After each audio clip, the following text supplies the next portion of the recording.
Welcome to our channel. Today we how to start data collaboration with Slack, quick tutorial step by step clearly. To start data collaboration with Slack, first, open your Slack workspace.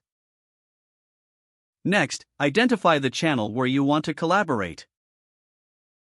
If you need a new channel, click on Channels and select Create a Channel. Name your channel clearly to indicate its purpose. Once you have your channel set up, invite your team members by clicking on Invite People. Now, consider integrating any relevant apps for data collaboration. To do this, navigate to the Apps section on the left sidebar. Search for popular data tools such as Google Drive, Airtable, or Tableau. Select the app you want to integrate and click on Install. Follow any prompts to authorize the integration with your Slack account. Once installed, you can share data directly in the channel. For example, in Google Drive, simply type /drive followed by the document link. Encourage team members to share insights and feedback directly in the channel. Use Slack's Threads feature to keep discussions organized.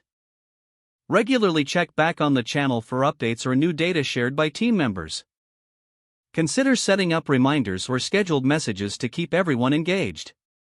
Utilize the pin feature to pin important messages or documents for easy access. Finally, maintain open communication to ensure everyone is on the same page. If the page does not load, refresh the browser or try again in a private or incognito window. Make sure you are using the correct email address, then retype it carefully to avoid small typos. If your password is not accepted, use the reset option and create a new strong password you can remember. Check your spam folder for verification or security emails, then complete any requested confirmation steps. Enable two-factor authentication if available to improve account security and reduce unauthorized access risk. After signing in, review your profile details so your contact information and settings are accurate and current. If you see an error message, note it down and try again after restarting your device and internet connection. Log out when you finish, especially on shared devices, to keep your account and payment information secure.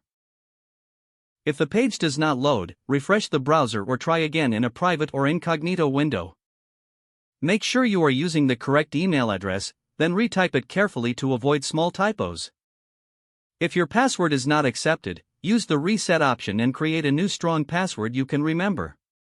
Check your spam folder for verification or security emails, then complete any requested confirmation steps. Enable two-factor authentication if available to improve account security and reduce unauthorized access risk. Don't forget to like this video and subscribe to our channel for more step-by-step tech guides.